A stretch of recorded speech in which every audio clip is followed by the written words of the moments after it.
बिस्मिल्लाहिर्रहमानिर्रहीम। प्रोग्राम रहनुमा रमज़ान मावा जो बीज़बान अब्दुल मोमिन मेमण। तसव्वुफ़ सिंध जो उहो जोहर आहे त रूए ज़मीन जो जोहर, पर सिंध में उन जी जेका आबयारी थी आहे बर सग़ीर में, उहा सॼी दुनिया में पंहिंजी हिकिड़ी नुमाया हैसियत रखे थी। ख़ानकाए राशिदिया हसनिया शाहपुर चाकर, उतां जूं बुज़ुर्ग शख़्सियतूं जेके आहिनि, इमाम इनक़लाब मौलाना अबीदुल्लाह सिंधी रहमतुल्लाह अलैह जे फ़िक्र ऐं फ़लसफ़े सां वाबस्तु रहियूं आहिनि। साईं मौलाना मोहम्मद हसन शाहपुर चाकर वारा रहमतुल्लाह अलैह, सनन टी पीढ़ीअ जी सजाद नशीनी जिन जे नसीब में आई आहे। अॼु असांजी महिमान शख़्सियत उहे आहिनि मौलाना मोहम्मद मुसअब। साईं, तव्हांखे असां पंहिंजे प्रोग्राम में भलीकार चऊं था। रमज़ान पंहिंजे रहमतुनि ऐं बरकतुनि सां असांखे नसीब थियो आहे। तव्हांजी ज़िंदगीअ जा जेके घणा रुखा पासा आहिनि, सजाद नशीनीअ जूं जेके तसव्वुफ़ ऐं सलूक जूं राहूं, समाजी ज़िंदगीअ जो पैगाम ऐं क़ुरानिक स्टडीज़ जी जेके वर्ड मशीनरीअ खे तव्हां उजागर कयो पिया ऐं उन जी फ़िक्र ऐं फ़हम खे तफ़हीम ऐं माना सां माण्हुनि खे सम्झाइण जे लाइ रमज़ानुल मुबारक में तव्हां पंहिंजे इन्हनि सरगर्मियुनि खे कीअं था रखंदा अचो? जज़ाकुमुल्लाह अब्दुल मोमिन, तव्हां शफ़क़त फरमाई, असांखे मौक़ो ॾिनो ख़िदमत जो। अल्हम्दुलिल्लाह, जेको क़ुरान जो पैगाम आहे, दर हक़ीक़त इहो असांजे जीअं हुज़ूर सल्लल्लाहु अलैहि वसल्लम खां हलंदो पियो अचे। तमामु औलिया इकराम, बुज़ुर्गान दीन, मशाइख़ हलायो आहे। सिलसिले तय्यबा जी हिकिड़ी कड़ी आहे, कशजरतिन तय्यबतिन असलुहा साबितुन व फ़रुहा फ़िस्समा। अहिड़े तरीक़े सां असांजा जेके ॾाढा साईं बुज़ुर्गवार हुया, हज़रत साईं मौलाना मोहम्मद हसन साहिब रहमतुल्लाह अलैह, उन्हनि इहो क़ुरान जो पैगाम ऐं क़ुरान जो मशीन खणी शाहपुर चाकर में आया ऐं उन्हनि उन क़ुरान जे मशीन खे एतिरो त वधायो ऐं पैगाम पहुचायो जो उन जे पैगाम पहुचाइण सां उहो इलाइक़ो मुनवर थी वियो, बल्कि पूरी सिंध मुनवर थी वई ऐं उन्हनि जो पैगाम जेको आहे पूरी दुनिया ताईं पहुतो। माण्हुनि खे रुजू इलाह जो मौक़ो मिलियो। ऐं तसव्वुफ़ जो ऐं क़ुरान जो बेसिकली जेको सिलसिलो आहे उहो इहो आहे जो मख़लूक़ जो ताल्लुक़ु ख़ालिक़ सां जोड़णो आहे। मख़लूक़ जो ताल्लुक़ु ख़ालिक़ सां कीअं जुड़े, इहो क़ुरान जो नुक़्ता नज़र आहे असल में। त जॾहिं मख़लूक़ जो ताल्लुक़ु ख़ालिक़ सां जुड़ंदो त थींदो हीअं जो इंसान अमुन जी तरफ़ ईंदो, फ़लाह जी तरफ़ ईंदो, भलाई जी तरफ़ ईंदो। इहे सभु सिफ़तूं इंसान जे अंदरि पैदा थींदियूं, छो जो बेसिकली क़ुरान मजीद जो इहो फ़रमान आहे त वमा ख़लक़तुल जिन्न वल इंसा इल्ला लियअबुदून। हाणे अल्लाह तबारक व तआला जिन और इंसान खे इबादत जे लाइ पैदा कयो आहे। हाणे इबादत जो जेको मफ़हूम आहे उहो सिर्फ़ु रोज़ो निमाज़ कोन्हे, या ज़कात या हज या जेके 5 अरकान असां सम्झो वेठा आहियूं, उहे कोन्हनि। इबादत मां मुराद मुकमल ज़ाब्ता हयात आहे, मुकमल ज़िंदगी आहे। छो जो जेके क़ुरान मजीद नाज़िल थियो अरबनि जे अरबी ॿोली में नाज़िल थियो ऐं अब्द लफ़्ज़ आहे, जेको रूट लफ़्ज़ आहे अब्द आहे, लियअबुदून। हाणे अब्द लफ़्ज़ खे, अब्दियत खे, ग़ुलाम खे अरब बख़ूबी सम्झंदा हुया ऐं जीअं बख़ूबी सम्झंदा त उन्हनि इहो सम्झो त हाणे असांखे असांजी मर्ज़ी न हलंदी। तिजारत में, मुआशरत में, ज़िंदगी जे उसूलनि में, ज़िंदगी जे हर कारो वहिंवार में असांखे अल्लाह तबारक व तआला जी ग़ुलामी में अचिणो पवंदो। हिन वक़्तु जेको माण्हुनि जे ज़हननि में या आम मख़लूक़ जे ज़हननि में जेको तसवुरु अचे थो क़ुरान जो या निमाज़ जो या मज़हब जो, उहो फ़क़ति निमाज़ रोज़े ऐं मस्जिद ताईं थो अचे। हालांकि क़ुरान जो लियअबुदून जो तसवुरु मुकमल ज़ाब्ता हयात आहे, जंहिंमें सियासत बि अची थी वञे, शरीयत जा मसइला अची था वञनि, इज़्दिवाजी ज़िंदगी जा अची था वञनि, तिजारत जा मसइला अची था वञनि। त इहो बि माना हमागीर इज्तिमाई हिकिड़ो निज़ाम आहे, हमागीर इज्तिमाई निज़ाम आहे, जेको रसूलुल्लाह सल्लल्लाहु अलैहि वसल्लम जन पंहिंजे ज़िंदगीअ में क़ाइम बि करे ॾेखारियो, जेके सहाबा किराम रज़ी अल्लाह अन्हुम जन फ़िरोग़ बि ॾिनो। बिल्कुलु। हींअर असां जंहिं मरहले मां गुज़रूं पिया, उन में दीन जी निस्बत सां वाबस्तु खोड़ अहिड़ा किरदार मौजूदु आहिनि जेके दीन जे लाइ बदनुमा दाग़ जी हैसियत था रखनि। बज़ाहिर चहिरा उन्हनि जा सुन्नतुनि सां सजियल आहिनि, बज़ाहिर उन्हनि जी वज़ाकत जेका आहे सा मसनून तरीक़े सां नज़र थी अचे, पर उन्हनि सभिनी जे उन्हनि प्रकारनि में मतिलबु दीन फ़िरोशी वधीक थी नज़र अचे पई। इन अलमे जो इन ॾुखाइतनि हक़ीक़तुनि जो पस मंज़र छा आहे? साईं दरअसल जी आया तसवुफ़ खां परे हुजणु या एहसास कमतरी आहे या पंहिंजे तारीख़ जे उन चमकंदड़ बाबनि खां नावाक़फ़ियत आहे, छा मसइलो आहे? दरअसल पहिरीं इहा ई ॻाल्हि आहे त नावाक़फ़ियत आहे, शऊर जी कमी आहे, ऐं उहा जेका क़ुरान जी डेप्थ ऐं नॉलेज आहे उहा सही माना में ट्रांसफ़र न थी सघी आहे। ऐं ॿियो जेको सूफ़िया किराम जो तसलसुल हुयो ऐं सूफ़िया किराम जूं जेके मजालिस हुयूं उन खां जेको असां परे थियासूं, असां सिर्फ़ु प्रोफेशनलिज़म जी तरफ़ आयासीं। उन में जेके साम्राज्य जी क़ुवतूं हुयूं जिन असांखे इन जे तरफ़ आंदो ऐं सूफ़िया किराम खां ऐं सूफ़िया जी तालीम खां जेको परे कयूं, उन जे करे इहे शयूं अची वियूं। तव्हां जंहिं ख़ानकाह सां वाबस्ता आहियो, तव्हांजी सजाद नशीनीअ जी ज़िमेवारी हिकु तमामु ॻरी ज़िमेवारी आहे। हज़रत साईं मोहम्मद हसन रहमतुल्लाह अलैह जन जा मामूलात जेके आहिनि रमज़ान में रुजू इलल क़ुरान जे लाइ कीअं हूंदा? रमज़ान उहे त पूरी ज़िंदगी फोकस लाइफ हुई साईं जन रहमतुल्लाह अलैह जी, पर ख़ुसूसन रमज़ान में साईं जन रहमतुल्लाह अलैह दर्स क़ुरान ॾींदा हुया ऐं तदरीस जो सिलसिलो हलंदो हुयो, माण्हुनि खे अलाह जो नालो सेखारींदा हुया। ऐं हुननि जो त हिकिड़ो मशग़ूलो, जंहिंखे हॉबी असां चऊं, मशग़ूलो चऊं, हुननि जी इहा ई हुई त मख़लूक़ खे अलाह सां जोड़णु, ख़ालिक़ सां जोड़णु। जॾहिं मख़लूक़ आम माण्हू अलाह सां जुड़ंदो, तालुक़ मां अलाह पैदा कंदो, त उन जे अंदरि इख़लास पैदा थींदो, उन जे अंदरि इंसानियत पैदा थींदी, उन जे अंदरि लोभ लालच कंहिं सां लालच न रखंदो ऐं हर भलाई जो पैगाम ॾींदो, मुहबत जो पैगाम ॾींदो, अमन जो पैगाम ॾींदो। उहो ज़रा रसा इंसान न हूंदो, बल्कि हिकिड़ो कामिल इंसान हूंदो। इन ते साईं जन रहमतुल्लाह अलैह ख़ुसूसन रमज़ान शरीफ़ में पैगाम बि ॾींदा हुआ। लक़द कान लकुम फ़ी रसूलिल्लाह उस्वतुन हसना। रसूलुल्लाह सल्लल्लाहु अलैहि वसल्लम जन जा उस्वा हसन जेके आहिनि उहे ज़िंदगीअ जे लाइ हिकिड़ी आइडियल हैसियत था रखनि। साईं जन खे तव्हां उन रंग में कीअं रंगियल ॾिसो? पंहिंजनि बुज़ुर्गनि सां निस्बत क़ाइमु करणु ऐं बुज़ुर्गनि जी निस्बत में उन्हनि जी जेका निस्बत हुई अज़ीम तरीन, उहा ख़ानकाह अमरोट शरीफ़ सां हुई ऐं अमरोट शरीफ़ बर सग़ीर में इनक़लाबी ऐं तहरीक आज़ादीअ जी हिकु उहा सरज़मीन आहे जेका साम्राज्य ॾकंदो रहियो। उन हवाले सां तव्हां उन्हनि खे कीअं निस्बत क़ाइमु कंदे ऐं उन निस्बत खे आबियार कंदे ॾिठो? साईं अल्हम्दुलिल्लाह जेको साईं जन रहमतुल्लाह अलैह जी सोहबत में या साईं जन खे जेको असां वेझे खां ॾिसो गुज़रसो, त लक़द कान लकुम फ़ी रसूलिल्लाह उस्वतुन हसना जा अमली मिसाल हुया। याने जीअं असां हज़रत साईं सैयद ताजमुल शाह अमरोटी रहमतुल्लाह अलैह जे बारे में ॿुधो आहे त हक़ गो हुया, साम्राज्य जे साम्हूं मुहाॾो अटकाइण वारा हुया, क़ौम जी फलाह ऐं बहबूद जे लाइ हुननि कमु कयो, उम्मत जी हुननि रहनुमाई कई, लीडिंग किरदारु अदा कयो। उहो ई बेआइन ई उन्हनि जे अंदरि असां इहो किरदारु ॾिठो।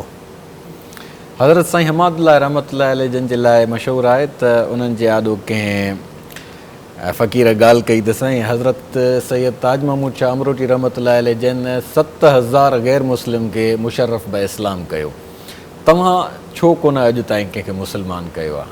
साईं जन उन्हनि खे फ़रमायो त बाबा साईं अमरोटी रहमतुल्लाह अलैह जन जी ज़िमेवारी जेका हुई सा इल्हाम सां उन तरफ़ हुई। मुआशरे जे अंदरि सुठा उलमा, सुठा फ़र्द आहिनि जिन जो हिकिड़ो इम्पैक्ट मुआशरे ते आहे, पर उहे बदनुमा बि माण्हू मौलवी जी शक्ल में जीअं तव्हां चयो आहिनि, उन्हनि जी हक़ीक़त में दर हक़ीक़त में साईं जन सही ठीकु ठाक जीअं चइबो आहे इस्लाह कंदा हुया, तज़किरो कंदा हुया। कुतिब अलैकुमुस्सियाम कमा कुतिब अलल लज़ीना मिन क़ब्लिकुम लअल्लकुम तत्तक़ून।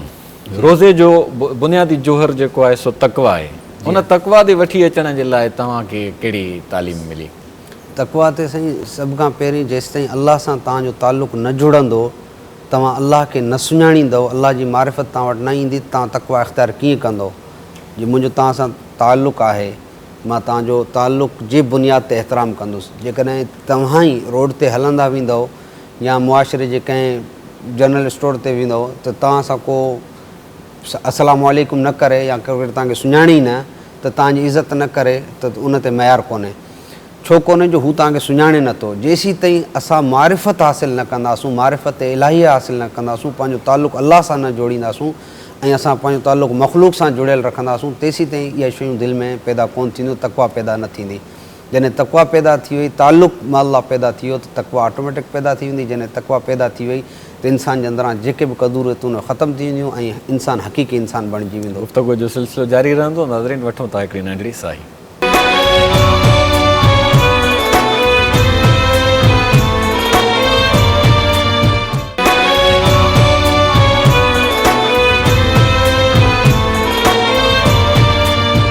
वेलकम बैक नाज़रीन।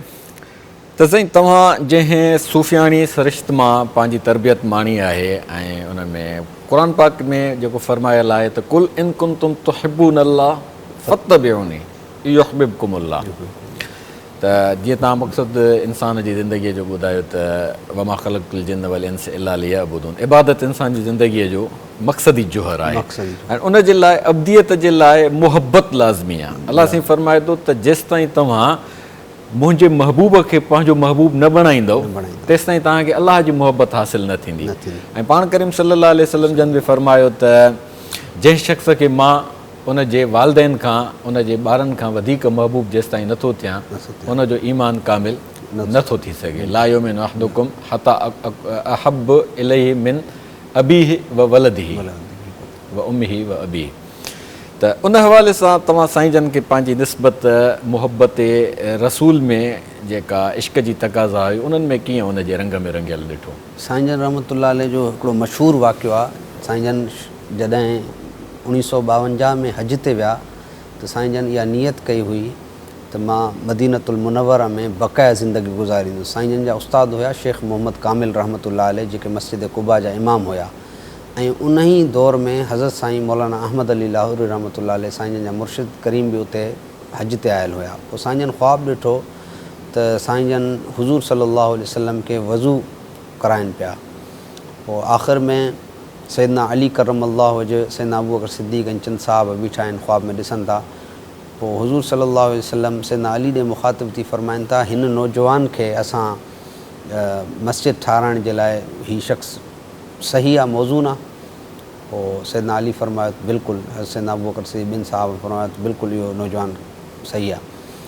पोइ उन ते जॾहिं इहो ख़्वाबु ॾिठूं ऐं बाद में जॾहिं वज़ू जो कुझु पाणी बची वियो त हुज़ूर सल्लल्लाहु अलैहि वसल्लम फरमायो त पुटु मोहम्मद हसन, हीउ तव्हां पाणी पी छॾियो ऐं हीउ हौज़े कौसर जो पाणी आहे। पोइ साईं जन फरमाइनि था जॾहिं मां अखि खां बेदार थियुसि त बाक़ाइदे उहो पाणी बनफ़्से नफ़ीस मूं महसूसु कयो आलाणुनि जी।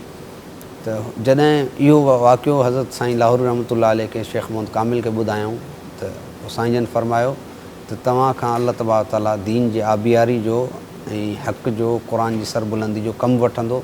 तव्हां वापसि वञी पंहिंजे उते शाहपुर चाकर में वञी करे इदारो क़ाइमु कयो ऐं उते वञी करे कमु कयो। पोइ साईं जन रहमतुल्लाह अलैह उते शाहपुर में आया, उते ज़मीन वरितऊं, उते मस्जिद क़ाइमु कयूं, उते मदरसो क़ाइमु कयूं, पंहिंजी ख़ानकाह क़ाइमु कयूं। पोइ गुज़िश्ता 60 सालनि खां उते दीन जी आबियारी जो कमु कंदा रहिया। ऐं इहो सिर्फ़ु हिकिड़े ख़्वाब में हुज़ूर सल्लल्लाहु अलैहि वसल्लम जी बिशारत ॾिसी करे ऐं पंहिंजे इरादे खे ई तब्दील करे छॾियऊं। ऐं आम रूटीन में ईअं हूंदो हो जो जॾहिं बि हुज़ूर सल्लल्लाहु अलैहि वसल्लम जो तज़किरो ईंदो हुयो त साईं जन आबदीदा थी वेंदा हुया। हिकिड़ो वाक़ियो मशहूरु आहे साईं जन जो, त कुझु उलमा आया साईं जन खे फरमायूं त साईं आपने हुज़ूर सल्लल्लाहु अलैहि वसल्लम को ख्वाब में देखा है। पाण ख़ामोश रहिया, अखियुनि मां लुड़क जारी थी विया। जॾहिं बि हुज़ूर सल्लल्लाहु अलैहि वसल्लम जो नालो ईंदो त पाण फरमाईंदा मदनी साईं सल्लल्लाहु अलैहि वसल्लम, मदनी साईं सल्लल्लाहु अलैहि वसल्लम। यानी हुज़ूर सल्लल्लाहु अलैहि वसल्लम सां ईअं महसूसु असां कंदा हुआसीं त ॼाण कंहिं हिकिड़े आशिक़ ऐं माशूक़ जो, हिकिड़े मुहिब ऐं महबूब जो जीअं ताल्लुक़ु हूंदो आहे, जीअं उन सां एतिराम जो नालो वठिबो आहे, ईअं नालो खणंदा हुया। ऐं साईं जन रहमतुल्लाह अलैह जो इहो बि मामूलु हूंदो त पंहिंजे मुरीदीन खे, पंहिंजे मुतवक्सिलीन खे इहो हुकुम फरमाईंदा हुया त तव्हां कसरत सां मजालिस दुरूद कंदा कयो, दुरूद शरीफ़ जूं मजलिसूं कंदा कयो। इन सिलसिले में असांजा हल्के अहबाब जा दोस्त आहिनि, उन वटि 3 करोड़ जी दुआ बि थी चुकी आहे, 7 करोड़नि जी दुआ थी चुकी आहे। अहिड़े तरीक़े सां इहो सिलसिलो मुख़्तलिफ़ जॻहियुनि ते मजलिस ज़िक्र जो ऐं मजलिस दुरूद शरीफ़ जो हलंदो रहंदो आहे। शाहपुर चाकर जी ख़ानकाह जी निस्बत जेका आहे सा मौलाना उबैदुल्लाह सिंधी रहमतुल्लाह अलैह जन जे उलूम ऐं अफ़कार जे हवाले सां जग मशहूरु आहे। बिल्कुलु त पाण मौलाना अहमद अली लाहौरी रहमतुल्लाह अलैह जन जा ख़लीफ़े मुजाज़ हुया जी हा ऐं हज़रत लाहौरी रहमतुल्लाह अलैह जन हज़रत सिंधीअ जा अॻजावा फर्ज़ंद बि हुया ऐं ज़ाहिरी निस्बत सां शागिर्द बि हुया। त हज़रत सिंधी रहमतुल्लाह अलैह जन जे जेको फ़लसफ़ो आहे त तसव्वुफ़ ऐं सियासत में हम आहंगी, उन हवाले सां तव्हां साईं जन जे किरदार खे कीअं ॾिठो? साईं जन रहमतुल्लाह अलैह बानियान जमियत उलमा इस्लाम में हुया। हज़रत लाहौरी रहमतुल्लाह अलैह जमियत उलमा इस्लाम पहिरियां अमीर आहे। साईं जन उन इजलास में मौजूदु हुया ऐं साईं जन रहमतुल्लाह अलैह जेके आहिनि सिंध में जमियत उलमा इस्लाम जे बुनियादी किरदारु अदा कयो। जेका हिन वक़्तु मौजूदा जमियत उलमा इस्लाम ॾिसो था त इहा साईं हज़रत हमादुल्लाह हालेजवी जी या साईं मोहम्मद हसन साहब रहमतुल्लाह अलैह जी या साईं अब्दुल करीम कुरैशी रहमतुल्लाह या इन्हनि बुज़ुर्गनि जी इहा महिनत आहे। त साईं जन रहमतुल्लाह अलैह आख़िरी दम ताईं जमियत उलमा इस्लाम जा सूबाई सरपरस्त आला रहिया। जमियत जे मरकज़ी अमली सियासत में उन्हनि खे तव्हां कीअं ॾिठो? माण्हुनि जी ख़िदमत कंदे ऐं हुकुमराननि खे हक़ गोई कंदे या जेके इलाइक़े जा जेके अकाबिरीन मुजरिम जीअं क़ुर पाक में आहे अकाबिर मुजरिम या हर समाज में हिकिड़ा वॾा ॾोही हूंदा आहिनि जिन वटि सरमायो हूंदो आहे, जिन वटि ज़मींदारियूं हूंदियूं आहिनि, जेके माण्हुनि ते रोब ॼमाइण जे लाइ उन्हनि में फसदूफ़ी आहे फ़साद फैलाईंदा रहंदा आहिनि। उन हवाले सां साईं जूं हिकमत अमलियूं कीअं हूंदियूं? साईं जूं हिकमत अमलियूं त साईं जन इलेक्शन में बि बीहंदा हुया ऐं जेके चौधरी या वॾेरा या जेके पंहिंजे पाण खे इलाह सम्झंदा आहिनि ज़मीन जा, उन्हनि इलाहनि सां साईं जन पूरी ज़िंदगी टकर खाधो, मुक़ाबिलो कयूं। साईं जन जो हज़ारे बयान मौजूदु आहिनि। हिकु तरफ़ साईं जन जो किरदारु तसव्वुफ़ जे हवाले सां अल्लाह सां मख़लूक खे जोड़ींदा, ॿिए तरफ़ मख़लूक जी ख़िदमत में अमली तरह सां सियासत में हुननि कमु कयो। मन कान लिल्लाह कान अल्लाह लहू, तसव्वुफ़ जो इहो हिकिड़ो बुनियादी जोहर आहे जेके सिंधीअ में पाण चऊं जंहिंजो रब तंहिंजो सभु। सिबगत अल्लाह आहे, वमन अहसन मिन अल्लाह सिबगत। अल्लाह जे रंग में रंगजण खां वधीक ॿियो को बि रंग कोन्हे को। त साईं खे तव्हां इन रंग में रंगियल कीअं ॾिठो? पंहिंजे इबादात जे कैफ़ में, पंहिंजे तस्बीहात जे कैफ़ में, पंहिंजे मजलिसनि जे कैफ़ में? साईं जन रहमतुल्लाह अलैह खे असां जेको उमूमी तौर ते ॾिठो त साईं जन या त वाज़ो नसीहत में मसरूफ़ हूंदा या त पंहिंजे हल्के इरादत खे अल्लाह जे नाले सेखारण में मसरूफ़ हूंदा। अल्लाह जे नाले सेखारण में बाक़ाइदा सिलसिला क़ादरिया जा असबाक आहिनि ऐं फ़िक्र आहिनि। उहे जीअं तालिब इल्म हिकिड़ी साईं जन हिकिड़ी रूहानी यूनिवर्सिटी हुई, पाण साईं हिकिड़ो रूहानी यूनिवर्सिटी हुया, बाक़ाइदे असबाक पढ़ाईंदा हुया ऐं उन सां गॾोगॾु साईं जन जॾहिं असबाक खां मशगूल थींदा त पोइ अक्सर औक़ात असां साईं जन खे ख़ामोश ॾिठो। अक्सर वक़्तु यानी हू मसरूफ़ हूंदा हुया, महव हूंदा अल्लाह सां ताल्लुक़ में ऐं ज़िक्र में ऐं फ़िक्र में। यतफ़क्करून फ़ी ख़ल्क़ि समावात वल अर्ज़, बिल्कुलु तफ़क्कुर जी उन इस्तिहज़ार में हूंदा। वल्लाह फ़ी औनिल अब्द मा कानल अब्द फ़ी औन अख़ी। अल्लाह साईं जी मदद तलबण जे लाइ ज़रूरी आहे त तव्हां अल्लाह जे बंदनि जी मदद कयो। बिल्कुलु इहो हिकिड़ो असांजो पंहिंजो मज़हबी नुक़्ते नज़र त आहे ई आहे, पर आलमी इंसानियत जे लाइ जेको इन में समाजी ज़िंदगीअ जा पासा आहिनि, उन समाजी ज़िंदगीअ जे हवाले सां तव्हां पंहिंजे ज़िंदगीअ में अॼु जे समाज खे कीअं था ॾिसो? त छो माण्हू माण्हूअ जो मददगार बणजण जे बजाए माण्हू माण्हूअ जे लाइ आज़ार जो सबबु बणियल आहे? उनजो सबबु अल्लाह औलिया अल्लाह सां दूरी, उनजो सबबु इस्लाह पंहिंजी इस्लाह न, उनजो सबबु ताल्लुक़ मा अल्लाह न। जेसी ताईं असांजो ताल्लुक़ अल्लाह सां क़ाइमु न थींदो, एसी ताईं अल्लाह जी मख़लूक सां असांजो रहम वारो रिश्तो क़ाइमु न थींदो। छो जो अल ख़ल्क़ु अयालुल्लाह, मख़लूक अल्लाह जो कुंबो आहे। असां जेसी ताईं अल्लाह सां ताल्लुक़ जुड़ंदो, इख़लास पैदा थींदो त तक़वा ईंदी, तक़वा ईंदी दिलि में मख़लूक जे लाइ रहम ईंदी। असां असुल में पंहिंजी नज़र खां मख़लूक खे ॾिसूं था। असां जेकॾहिं अल्लाह जे ऐनक सां, अल्लाह जी अखि सां मख़लूक खे ॾिसूं त असांखे को फ़र्क़ु नज़र न ईंदो। पोइ असां मख़लूक जी ख़िदमत बि कंदासूं, मख़लूक सां जुड़ी बि वेंदासूं ऐं मख़लूक सां मुहबत बि कंदासूं। पोइ इहे फ़िरक़े वारियतूं बि ख़तमु थी वेंदी, नफ़रतूं ख़तमु थी वेंदियूं, क़त्ल गारत बि ख़तमु थी वेंदा। इंसान अल्लाह तबारक ताला त मुहबत तक़सीम कई आहे न, 70 माण्हुनि खां वधीक मुहबत करण वारो आहे। त जे अल्लाह सां ताल्लुक़ पैदा थींदो त पोइ इहे इंसान जे अंदरि सिफ़तूं पैदा थींदियूं। असांखे दुबारा पंहिंजो रिश्तो अल्लाह सां जोड़णो आहे। रमज़ान क़ुरान जे नुज़ूल जो महीनो आहे ऐं नुज़ूल क़ुरान जे करे जेका रमज़ान खे अहमियत मिली आहे, ज़ाहिरी ॻाल्हि आहे क़ुरान पाक हिकिड़ो निज़ाम ज़िंदगीअ जो त दर्स ॾिए ई थो, बल्कि अनफुसो आफ़ाक़ जूं बि उन में जेके ख़बरूं आहिनि या पुर असरार काइनात जा जेके राज़ उन में वाज़े तरीक़े सां बयानु थियल आहिनि। उन हवाले सां तव्हां जेको वर्ल्ड इस्लामिक मिशन जे प्लेटफॉर्म तां क़ुरानिक स्टडीज़ जो माहौल जोड़ियो आहे, उन में तव्हां क़ुरान पाक खे सिंध ऐं मुल्क ऐं बैनुल अक़वामी सतह ते वठी वञण जे लाइ कहिड़ियुनि सरगर्मियुनि में मसरूफ़ रहो था? साईं, जेका असांजी तंज़ीम आहे वर्ल्ड क़ुरान मिशन, इहा मुंहिंजे वालिद साहिबु रहमतुल्लाह अलैह क़ाइमु कई हुई। इन जा सरपरस्त हज़रत साईं मौलाना मोहम्मद हसन साहिबु रहमतुल्लाह अलैह हूंदा हुआ। इन जो बेसिकली विज़न इहो आहे त पूरी दुनिया में क़ुरान जी तालीम खे आम करणु, यानी क़ुरान जे फ़िक्र खे आम करणु। जेसीं ताईं असां क़ुरान खे न सम्झंदासूं, एसी ताईं असां इंसानियत जी फलाह बहबूद जे लाइ असां कमु न करे सघंदासूं। उन जे लाइ असांजा दुरूस जा सिलसिला आहिनि, मुख़्तलिफ़ उलमा किराम मुख़्तलिफ़ मस्जिदुनि में क़ुरान जा दर्स ॾींदा आहिनि ऐं क़ुरान सां माण्हुनि खे तालुक़ जोड़ींदा आहिनि। ऐं उन सां गॾोगॾु मस्जिदुनि में मकातिब क़ाइमु करणु ऐं क़ुरान मजीद जे तालीम तालुम जो सिलसिलो क़ाइमु करणु, बेसिकली इन जो मक़सदु इहो वर्ल्ड क़ुरान मिशन जो पूरी दुनिया में क़ुरान जी तालीम आम थिए। रमज़ान जे महीने में पंहिंजे सिंधी माण्हुनि जे लाइ तव्हांजी उन में कहिड़ी हिकमत अमली आहे? त सिंधी छाकाणि त ज़िंदगीअ जी शुरूआति क़ौमी जज़्बे खां थी थिए ऐं क़ौमी जज़्बे तहत पंहिंजी ॿोलीअ में जेको क़ुरान पाक खे जे पैगाम खे असां फहिलायूं था, उन हवाले सां तव्हांजी हिकमत अमली कहिड़ी रही आहे सिंध में? सिंध में असांजी जीअं हिकमत अमली इहा आहे जो क़ुरान मजीद जेको आहे असांजी क़ौम खे सिंधी तर्जुमे खे पढ़नि, ख़ुसूसन हज़रत सईद ताजु शामरोटी जो तर्जुमो आहे, साईं अब्दुल करीम कुरैशी रहमतुल्लाह जो तर्जुमो आहे ऐं असांजे साईं अदा नूर अहमद महमूद साहिबु क़ुरान मजीद जो तर्जुमो सुठे अंदाज़ में छापियो आहे। साईं अब्दुलसलाम साहिब जो तर्जुमो आहे। अहिड़े तरह क़ुरान मजीद जे तर्जुमे खे पढ़णु शुरू कनि ऐं क़ुरान सां जुड़ी वञनि। जेसीं ताईं असां क़ुरान सां न जुड़ंदासूं त असां फलाह बहबूद जे तरफ़ न वेंदासूं, छो जो क़ुरान जे अंदरि पूरी इंसानियत जी फलाह बहबूद आहे। हज़रत साईं भिटाई साहिबु रहमतुल्लाह अलैह जेके शाह साहिब जो बैत आहे उहो क़ुरान मजीद जो तर्जुमो आहे। से आयतूं आहिनि। हज़रत साईं रोज़े धणी रहमतुल्लाह अलैह ॻोठ ॻोठ में वञी करे क़ुरान जो पैगाम पहुचाईंदा। त असां दुबारा क़ुरान जी तरफ़ अचूं ऐं पंहिंजे पाण खे अलाह सां जोड़ियूं, तालुक़ मां अलाह पैदा कयूं, त इनशा अल्लाह अज़ीज़ असांजी क़ौम दुबारा अक़वाम आलम जे लाइ रहनुमाई जो सबबु बणंदी। तव्हांजी वॾी महिरबानी। ख़ैरुकुम मन तअल्लमल क़ुरान व अल्लमहू। रसूलुल्लाह सल्लल्लाहु अलैहि वसल्लम जन इंसान जे बहितरीनु हुजण जो मयार घणा रुखा पाण फरमाया अथनि। उन मां हिकु इहो बि आहे त बहितरीनु शख़्स उहो आहे जेको क़ुरान सिखे ऐं क़ुरान सेखारे।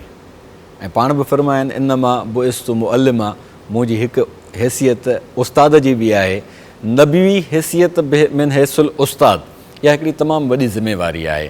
तसवुफ़ जा सलूक क़ुरान पाक जे तर्जुमे खे आम करणु, इहो इन जो मतिलबु आहे त यानी तव्हां ज़िंदगीअ जे असरार खे सम्झण जे लाइ आफ़ाक़ी तालीम सां वागजी वञो।